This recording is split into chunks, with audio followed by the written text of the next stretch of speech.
Hello friends, welcome back. अब हम लोग आगे के टर्म्स देखते हैं। पहला टर्म्स यहाँ पे आज है हमारा capital. Capital means the total amount invested into the business by the owner is called capital. Capital means amount invested in business. Business में जो बिजनेस का मालिक होता है, प्रोप्राइटर, ओनर, जो बिजनेस में पैसा लगाता है, तो जो पैसा वो बिजनेस में लगाता है, या वो कैश में हो या काइंड में हो, यानी वो गुड्स भी लगा सकता है बिजनेस में, मशीन भी ला सकता है, जो भी वो अपने घर से बिजनेस में ला रहा है, वो सारी असेट्स वो बिजनेस में काउंट होगी कैपिटल। एक्सेस ऑफ, उसका दूसरा फॉर्मूला भी वहाँ लिखा है, excess of assets over the liability is called capital.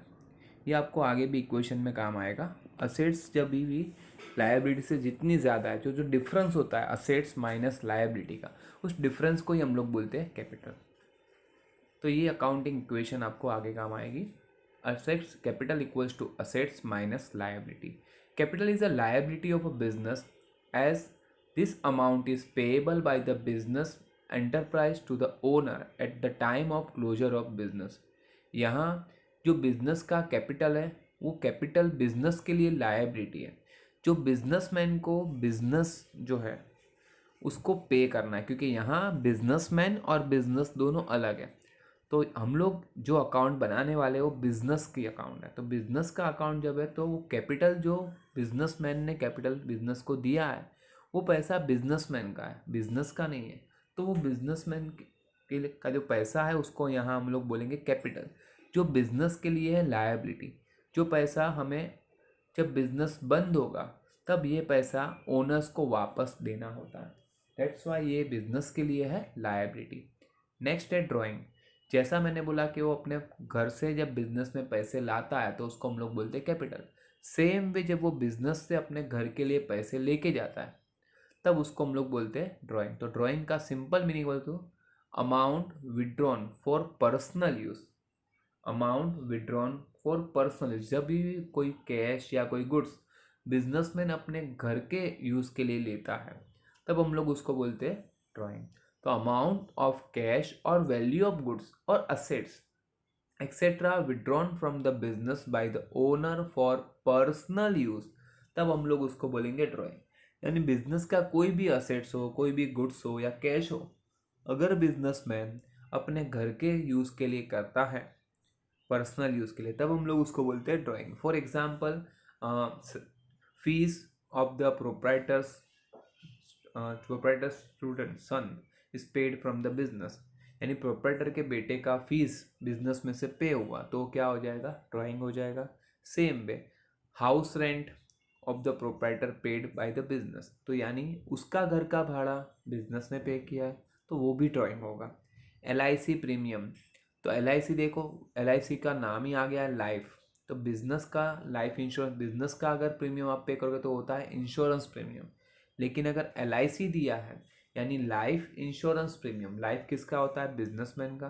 तो अगर इंश्योरेंस प्रीमियम बिजनेस में से पे हुआ है प्रोप्राइटर की लाइफ का, तो वो उसका खुद का खर्चा है जो बिजनेस पे करना है, तो उसको भी हम लोग बोलेंगे ड्राइंग।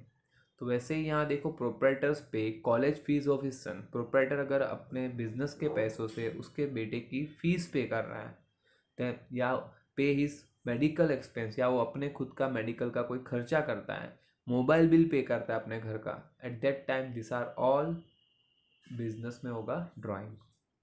नेक्स्ट टर्म पे आते हैं, that is debtor and creditors. Debtor का सिंपल मीनिंग बोलूँ तो debtor is a person who owes to other. ये जो यहाँ लिखा है वो मैं बाद में बताता हूँ। Debtor is a person who owes money to the business, यानी जो बिजनेस के पास से जिसने पैसे उधार में लिए, वो सारे पर्सन्स को हम लोग यहाँ काउंट करते हैं डेटर्स। फॉर एग्जाम्पल वहाँ पे मैं अगर बात करूँ, जैसे आपका बिजनेस में से मिस्टर ए को आपने गुड्स बेचा है और वो क्रेडिट में बेचा है, मतलब पैसा आया नहीं है, आपने क्रेडिट में गुड्स बेच दिया, तो अब उतना पैसा आपको डेटर्स जो मिस्टर ए है उसके पास से लेना है, तो मिस्टर ए आपकी बुक में क्या काउंट हो गए, डेटर्स। तो वहाँ देखो बोला है a person who has to pay to the business for getting goods और सर्विस ऑन क्रेडिट।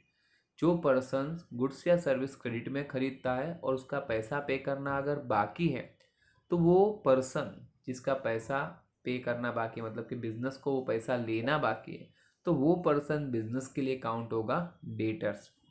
तो debtor is a person who obs, मतलब जिसने किसी और के पास से उधार लिया है मनी टू द बिजनेस, यहाँ पे बिजनेस के पास से लिया है, तो उस पर्सन को हम लोग बिजनेस में बोलेंगे डेटर। दूसरा उसका ऑपोजिट है क्रेडिटर्स, अ पर्सन टू हुम अ बिजनेस हैज टू पे, यहाँ उल्टा, मतलब जिस पर्सन को बिजनेस को पैसा पे करना है, मतलब बिजनेस ने भी किसी के पास से अगर उधार में कुछ खरीदा है, तो वो पर्सन जिसके पास से बिजनेस ने कोई गुड्स या सर्विस क्रेडिट में लिया हुआ है, तो वो पर्सन आपकी बुक में हो जाएगा क्रेडिटर्स। तो creditor is a person to whom business owes money, यानी क्रेडिटर वो पर्सन है जिसके पास से बिजनेस ने मनी ओस किया है, मतलब कि क्रेडिट पे लिया है, लैंड किया हुआ है। तो यहाँ डेटर मतलब जिसको आपने पैसे दिए उधार पे, और क्रेडिटर मतलब वो पर्सन जिसके पास से आपने पैसे उधार में लिए हुए हैं। मैं आपको सिंपल एग्जांपल देता हूँ। आपकी कंपनी का नाम है ए। अब ए क्या कर रहा है, आपकी कंपनी का नाम है मिस्टर ए। अब आप मिस्टर ए हो, आपने एक 5,000 रुपये आपने मिस्टर बी को उधार दे दिए, राइट, और वो 5,000 आपने लिया मिस्टर सी के पास से।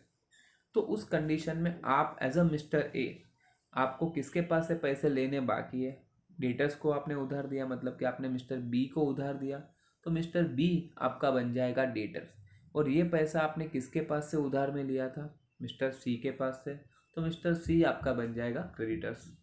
तो ये ऑलवेज याद रखना, डेटर्स हमारी असेट्स होते हैं क्योंकि उसके पास से पैसे लेने बाकी, और क्रेडिटर्स आपकी लायबिलिटी होती क्योंकि उसको आपको पैसा पे करना है। Next term is a bad debts. अब बैड डेब्ट्स का मतलब क्या होता है, an amount which is irrecoverable from a debtors, जो पैसा आपको डेटर्स के पास से मिलने के चांस ज़ीरो हो जाते हैं, मतलब कि चांस नहीं है भी वो पैसा मिलेगा, उसको हम लोग बोलते हैं बैड डेब्ट्स। फॉर एग्जाम्पल, अगर मैं कोई बिजनेस कर रहा हूँ और मैंने पूरे साल में किसी को क्रेडिट में कोई गुड्स दिया है, और अब सपोज वो मुझे बोलता है कि मैं पैसे नहीं दूंगा, तो मैं क्या करूँगा, I can not do anything. जो पैसा मुझे उसके पास से लेना है वो पैसा मेरा डूब जाएगा, तो उसको हम लोग बोलते हैं बैड डेब्ट्स। जो पैसा आपके पास, आपको डेटर के पास से लेना था, बट डेटर वो पैसा पे नहीं कर सकता due to some financial crisis या कुछ और रीज़न की वजह से वो पैसा नहीं पे कर रहा है, तो वह पैसा आपका डूब गया, विच इज़ ई रिकवरेबल, जो भी वहाँ से रिकवर होने के चांस नहीं है, तब उस पैसे को हम लोग बोलते हैं bad debts. It is a revenue loss to the business, business का एक रेवेन्यू मतलब इनकम का वहाँ पे लॉस हुआ है, इसी के लिए इसको हम लोग bad debts is one kind of loss for a business. ये तीन टर्म एक साथ, डेटर, क्रेडिटर्स और बैड डेब्ट्स। नेक्स्ट हम लोग देखते हैं एक्सपेंडिचर और types of expenditure. Expenditure means हम लोग जो खर्चा करते हैं बिजनेस में, वो an amount spend by a businessman for any consideration received by the business is called. तो जब भी हम लोग कोई बिजनेस कोई अमाउंट स्पेंड करता है, मतलब कि खर्चा करता है, क्यों खर्चा करता है, for any consideration received by business, मतलब कि जब कोई कंसिडरेशन, मतलब कि कोई भी चीज़ या गुड्स या सर्विस बिजनेस कहीं से लेता है, उसके अगेंस्ट बिजनेस अगर कुछ पैसा पे करता है तो वो हो जाएगा बिजनेस का एक्सपेंस। फॉर एग्जाम्पल, बिजनेस ने कोई जगह भाड़े पे रखी है तो उसका आप रेंट पे करोगे तो वो हो गया एक्सपेंस। बिजनेस ने आपका इलेक्ट्रिसिटी बिल पे किया तो वो हो गया एक्सपेंस। टेलीफोन बिल पे किया, एक्सपेंस हो गया। सैलरी पे किया, एक्सपेंस। वेजिस है तो एक्सपेंस, ऐसे। अब उसके अंदर तीन टाइप के एक्सपेंस आपकी बुक में लिखे हुए हैं। पहला है capital expenditure. This expenditure is incurred to acquire fix assets और it increase the value of fix asset. जब हम लोग कोई असेट्स खरीदते हैं, असेट्स मीन्स अपनी प्रॉपर्टी, जब हम लोग बिजनेस में कोई प्रॉपर्टी खरीदते हैं या तो प्रॉपर्टी का वैल्यू इंक्रीज करने के लिए कोई खर्चा करते हैं, तब वो जो एक्सपेंस है उसको हम लोग बोलते हैं capital expenditure. For example, business ने कोई मोटर कार खरीदा, मोटर वैन खरीदा, बिजनेस ने कोई लैंड एंड बिल्डिंग खरीदा, बिजनेस ने कोई मशीनरी खरीदा, तो ये सब खर्चे कैसे है, जिससे आप कोई असेट्स खरीदे हो। जब भी कोई बिजनेस कोई असेट्स खरीदेगा तब उसको हम लोग बोलते हैं कैपिटल एक्सपेंडिचर। वैसे ही वैल्यू इंक्रीज होगा। फॉर एग्जांपल, अगर मैं बोलूँ एक बिल्डिंग है और आपकी खुद की बिजनेस की, और वो बिल्डिंग को आप एक्सटेंड करवाते हो, बिल्डिंग को एक्सटेंड करके बड़ा करते हो, या उसको वापस से रिनोवेट करवाते हो, तो वो जो खर्चा है उससे आपकी वो असेट्स की वैल्यू बढ़ेगी, तो वो खर्चा भी हम लोग बोलते हैं कैपिटल एक्सपेंडिचर। सिंपल अगर मैं बताऊँ तो जो खर्चा हम लोग लॉन्ग टर्म पर्पस के लिए करते हैं उस खर्चे को हम लोग बोलते हैं capital expenditure. It gives the benefit for a long period of time. जो बेनिफिट आपको आज खर्चा करोगे बट उसका बेनिफिट आपको आने वाले कुछ सालों के लिए मिलते रहेगा, उस एक्सपेंडिचर को हम लोग बोलते हैं capital expenditure. It is non recurring in nature, ये याद रखना। वो रिकरिंग टाइप का खर्चा नहीं कि हर साल आपको करना पड़ेगा, ऐसा खर्चा नहीं है। वो आपने एक साल किया, फिर आने वाले कुछ साल तक उसको करने की ज़रूरत नहीं है। फॉर एग्ज़ाम्पल, आपने बिजनेस के लिए एक कार खरीदा, मोटर कार, तो मोटर कार आपने एक साल खरीदा है आज, तो ये आने वाले 5-10 साल तो आपको मोटर कार का बेनिफिट कम से कम 5 साल तो मिलेगा ही। तो वो खर्चा हर साल नहीं होगा। रिकरिंग मतलब every year, but non recurring है, मतलब ये हर साल एक्सपेंडिचर नहीं होता है। फॉर एग्जाम्पल, वहाँ लिखा हुआ है purchase of machinery, extension of building, building को आपने एक्सटेंड करवाया, 4 माले का था 5 माले का करवाया, परचेस ऑफ कंप्यूटर खरीदा, ये सब खर्चे हम लोग काउंट करते हैं कैपिटल एक्सपेंडिचर में। दूसरा है revenue expenditure. Revenue expenditure is expenditure from which no future benefit is expected. ये खर्चा वैसा है जहाँ पे हम लोग खर्चा आज करते हैं तो उसका बेनिफिट मुझे आज ही, मतलब ये करंट ईयर में ही मिलेगा, उसका कोई फ्यूचर में मुझे बेनिफिट मिलने वाला नहीं है। बट हैविंग इमीडिएट और शॉर्ट टर्म बेनिफिट, जो उसका बेनिफिट आपको तुरंत ही या शॉर्ट टर्म में बेनिफिट होता है, मे लेस देन द 1 ईयर, जिसका एक साल के अंदर ही बेनिफिट खत्म हो जाता है, उसको हम लोग बोलते हैं revenue expenditure. It does not increase the profit earning capacity of, जिससे बिजनेस का कोई प्रॉफिट अर्निंग कैपेसिटी बढ़ता नहीं है। This are a normal day to day operating expense, जो बिजनेस को डे टू डे एक्टिविटीज़ में खर्चे करने पड़ते हैं, इसको हम लोग रिकरिंग एक्सपेंडिचर भी बोलते हैं। तो ये सब जो खर्चे हैं they are organise appear to be debit side of, जो नॉर्मली ट्रेडिंग अकाउंट और प्रॉफिट एंड लॉस अकाउंट के डेबिट साइड में जाते हैं। जैसे कि रेंट पेड हो गया, सैलरी पेड हो गया, वेजेस पेड हो गया, या फिर मैन्युफैक्चरिंग एक्सपेंस हो गया, अभी मैंने आपको बताया इलेक्ट्रिसिटी बिल हो गया, टेलीफोन बिल हो गया, this are all revenue expenditure. Next आपका जो है third, that is deferred revenue expenditure. अब ये डीफर्ड रेवेन्यू एक्सपेंडिचर क्या है, क्योंकि कैपिटल तो मैंने आपको बता दिया जो नॉन रिकरिंग है, रेवेन्यू रिकरिंग है, मतलब एवरी ईयर आपको ये खर्चा करना पड़ता है। जब डीफर्ड रेवेन्यू की बात आती है तो अगर मैं सिंपल लैंग्वेज में बोलूँ तो इसका नाम जो है वो रेवेन्यू का है, लेकिन काम जो है वो कैपिटल का है। यानी कि इस एक्सपेंडिचर का आप जब नाम देखोगे तो आपको रेवेन्यू एक्सपेंडिचर लगेगा, बट उसका अगर आप बेनिफिट देखोगे तो कैपिटल के जैसे आपको लॉन्ग टर्म में मिलेगा। ऐसे खर्चे को हम लोग बोलते हैं deferred revenue expenditure. For example, an expenditure which is basically revenue in nature but benefit of which is not exhausted with in 1 year, उसको हम लोग बोलते हैं डीफर्ड रेवेन्यू एक्सपेंडिचर। यानी अगर हम लोग बात करें तो ये ऊपर के दोनों एक्सपेंडिचर का कॉम्बिनेशन है। Such expenditure is return of over a number of year, उसका बेनिफिट आपको आने वाले कुछ सालों तक मिलते रहेगा। फॉर एग्जाम्पल, जैसे आपने एडवर्टाइजमेंट खर्चा कर दिया 3 साल के लिए एक साथ, आपने कोई जगह भाड़े पे लिया और आपने रेंट पे कर दिया 5 साल के लिए, लीज पे आपने जगह ले लिया 5 साल के लिए, तो अभी देखो वहाँ पे रेंट जो आप पे करते हो वो एवरी ईयर पे करना होता है, मंथली मंथली, मतलब कि रेवेन्यू खर्चा है, रेवेन्यू एक्सपेंडिचर होगा। बट आपने अगर एक साथ 5 साल का रेंट पे कर दिया तो इस साल जब आपने पे किया करंट ईयर में, वो खर्चा कैसा काउंट होगा, डिफर्ड रेवेन्यू एक्सपेंडिचर। मतलब नाम और रेंट कौन सा है, रेवेन्यू का, बट उसका बेनिफिट आपको 5 साल तक मिलेगा, ड्यू टू दिस उसको कैपिटल का नेचर भी है। तो दैट्स वाई ये अगर हम लोग बात करें तो ये होगा deferred revenue expenditure. Such return of amount is shown on the debit side of, ये अमाउंट हमें कहाँ लिखनी होती है, तो ये जो खर्चा आपका है वो प्रॉफिट एंड लॉस अकाउंट के डेबिट साइड लिखना होता है। Unreturned amount is shown on the assets, और जितना आपने एक्स्ट्रा पे किया है वो आपका हो जाएगा असेट्स, क्योंकि उसका बेनिफिट आपको आने वाले साल में मिलने वाला है। फॉर एग्जाम्पल, आपने एडवर्टाइजमेंट का खर्चा पे किया 5 साल के लिए 5,000, मतलब एक साल का कितना हो गया 1,000, तो इस साल में आप 1,000 दिखाओगे आपके प्रॉफिट एंड लॉस में डेबिट साइड, और बाकी के 4,000 जो आपने एक्स्ट्रा पे किए हुए हैं वो आपका हो जाएगा असेट्स। तो ऐसे खर्चे को हम लोग बोलते हैं डीफर्ड रेवेन्यू एक्सपेंडिचर। जैसे एग्जाम्पल लिखा, heavy expenditure on advertisement, heavy legal expense अगर कुछ हो गया, तो ये सब बेनिफिट जो है ये रेवेन्यू नेचर के होने के बावजूद इसका बेनिफिट हमें लॉन्ग टर्म में मिलेगा। That's why it's called deferred revenue expenditure. Next आपका जो है cash discount and trade discount, ये मैं बता देता हूँ, बट इसका कैलकुलेशन मैं आपको कल जब मैं नया वीडियो अपलोड करूँगा तब आपको कैसे कैलकुलेशन करना है, कैसे काउंट करना है कैश डिस्काउंट और ट्रेड डिस्काउंट, वो मैं आपको कल बताऊँगा मेरे दूसरे रिसेंट वीडियो में। तो ये देख लेना आप। Discount is concession. डिस्काउंट क्या है? एक टाइप का concession, allowance given by the seller to the purchaser. वो नॉर्मली कौन देता है? जो गुड्स बेच रहा है वो आपको ये डिस्काउंट ऑफर करता है। अब डिस्काउंट के हमारे अकाउंट में दो टाइप होते हैं, ट्रेड डिस्काउंट और कैश डिस्काउंट। ट्रेड डिस्काउंट मतलब वो सिर्फ ट्रेडिंग पर्पस के लिए होता है।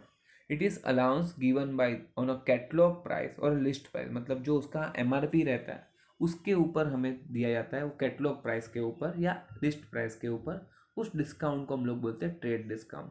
This discount is allowed at the time of purchase और सेल ऑफ गुड्स। ये डिस्काउंट जब उनको ट्रेडिंग करना होता है, परचेस या सेल्स करना है, तभी ये डिस्काउंट दिया जाता है। वैल्यू ऑफ गुड्स परचेस और sold recorded in a net payable. लेकिन याद रखना डिस्काउंट कहीं रिकॉर्ड नहीं होता है। यानी कि अगर 100 रुपये की चीज़ वो अगर आपको 10% डिस्काउंट में, 10 रुपीज़ डिस्काउंट देके अगर 90 रुपीज़ में आपको बेच रहे हैं, तो वो एंट्री नेट का करेंगे, यानी ग्रॉस में से टीडी लेस करके 90 रुपीज़ जो बचेगा तो 90 का ही एंट्री आपको बिल में लिख के देंगे। वो 10% आपको जो डिस्काउंट दिया वो बिल में कहीं पे भी लिखा नहीं जाता है। तो वहीं आपको लिखा है after deduction of the amount of trade discount allowed if a goods is of 1000 sold at 5% T D. तो 1000 का 5% कितना होता है? 50 रुपीज़। तो अगर 50 रुपीज़ आप निकाल दोगे तो value of goods that will be recorded will be 950। तो वो लोग 950 का एंट्री करेंगे, 1000 का एंट्री नहीं करेंगे। तो ये ऑलवेज ध्यान रखना, both by the purchaser and seller दोनों ट्रेड डिस्काउंट को रिकॉर्ड। तो हमारे बुक्स ऑफ अकाउंट में कभी भी trade discount does not appear in the books of account separately. तो ये याद रखना, ट्रेड डिस्काउंट काउंट होता है वर्किंग नोट में, लेकिन अकाउंटिंग एंट्री में कहीं पे भी हम लोग ट्रेड डिस्काउंट को रिकॉर्ड नहीं करते हैं।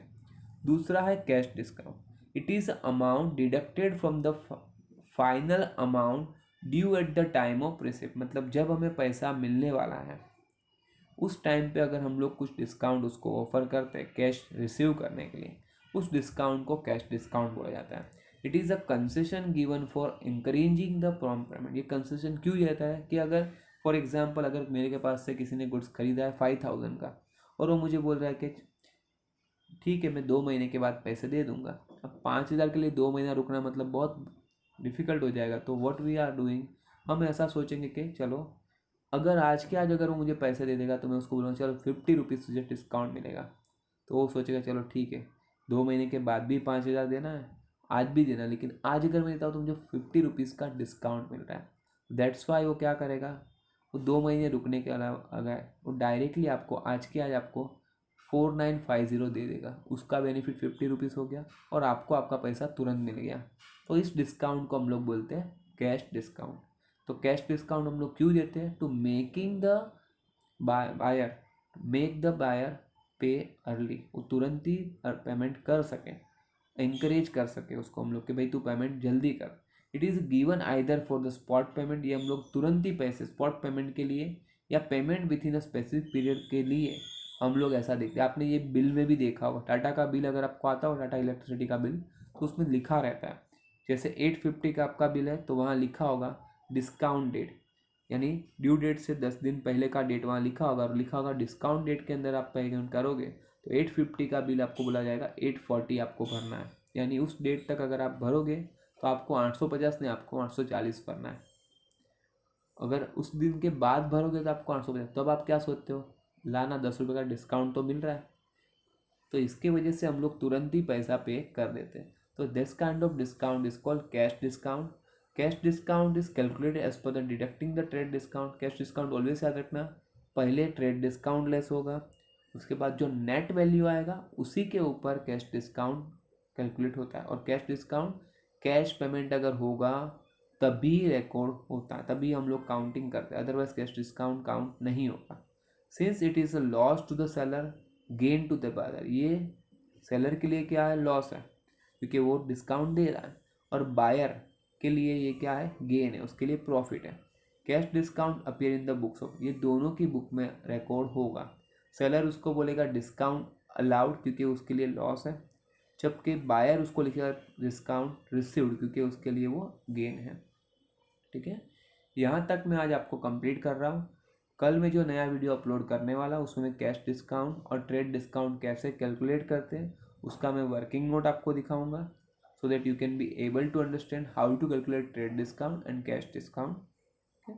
And how to find percentage orally, क्योंकि परसेंटेज आपको निकालने के लिए आपने 10th में सीखा होगा मल्टीप्लिकेशन कर करके, वो हम लोग यहाँ हो सके उतना कम से कम करने की कोशिश करेंगे। तो मैं आपको कुछ ट्रिक्स सिखाऊंगा how to count the percentage as early as possible without multiplications. Okay, अब आप देख लीजिए, और अगर कोई भी आज मैंने जो टॉपिक्स पढ़ा है उसमें कोई डिफ़िकल्टीज़ होगा, कुछ डाउट होगा, तो मुझे कमेंट सेक्शन में लिख के ज़रूर बताना। और आपको ये वीडियो कैसा लगा मुझे ज़रूर से कमेंट सेक्शन में बोलना, so that I can be much better in the future. अगर आपको वीडियो अच्छा लगा तो इसको लाइक, शेयर और सब्सक्राइब कर देना, और नोटिफिकेशन आइकन पे क्लिक कर देना, so that you will get my latest video as soon as I upload the things. Thanks for watching, bye for the day.